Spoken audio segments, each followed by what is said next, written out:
Good afternoon, I'm Kayla Courvell. We begin today with Governor John Bell Edwards, who's joining us live now. And there was so much water we couldn't get through, so we decided to play it safe and come here.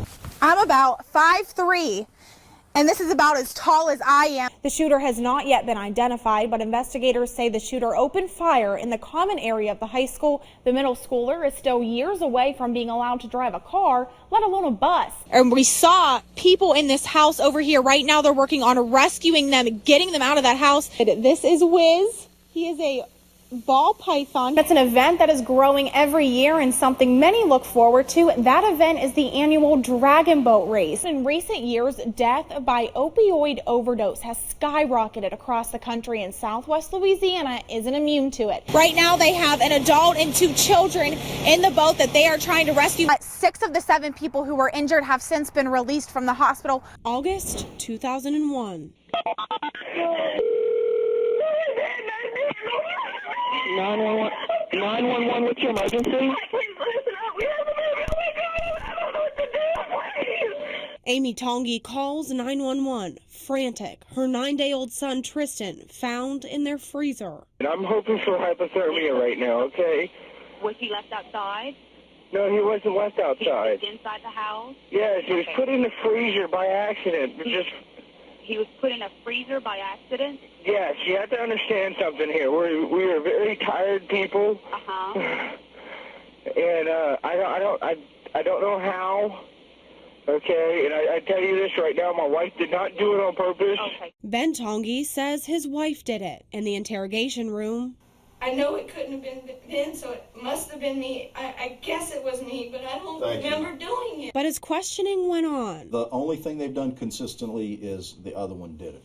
Figuring out who was responsible would prove difficult. Then detectives and partners, Mark Krause and Jeff Keenum, each believed the other parent placed Tristan in the freezer. My initial thought, and even still today, is that the father did it. It's the worst thing that's happened to you in your whole life. I don't know. I've had many close calls. It's just, I've been nearly hit by cars. I lived in Germany for 3 years. The roads are about yay wide. You have to dodge motorcycles that are legally allowed to drive on the sidewalk. Where does today rank up there?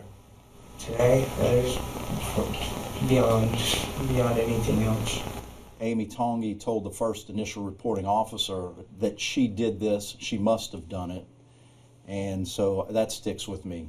Why would you admit to having done this if you didn't do it? I really don't. I don't know how I got it. Unless I'm going crazy, I don't know. Okay. I don't know. With the 2 Lake Charles police officers unable to agree, the case goes cold.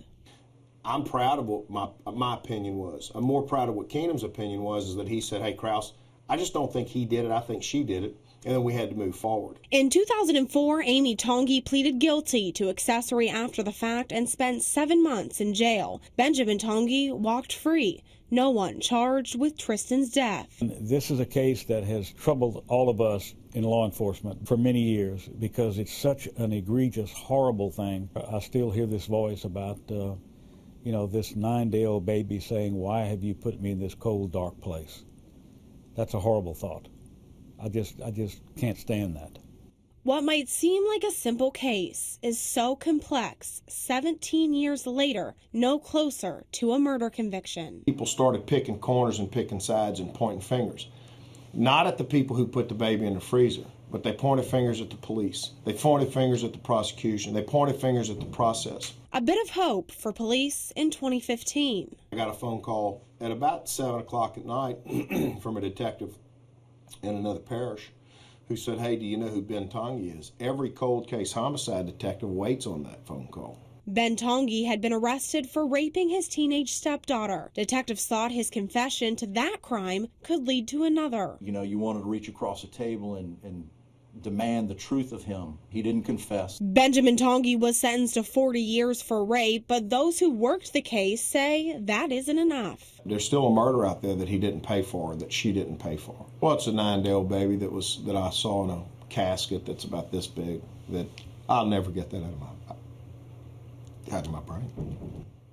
17 years after Tristan's death, investigators are still willing to take the stand. But I would love to have the opportunity to set up on a stand and be cross-examined by the defense and supported by the prosecution to at least be able to tell our story to a jury who says guilty or not guilty. And hopefully that would put it to bed for all those. That day may never come, as the district attorney's office considers the case closed. He has now been convicted, I think, of aggravated rape in another jurisdiction and is now serving a life sentence in Louisiana State Penitentiary.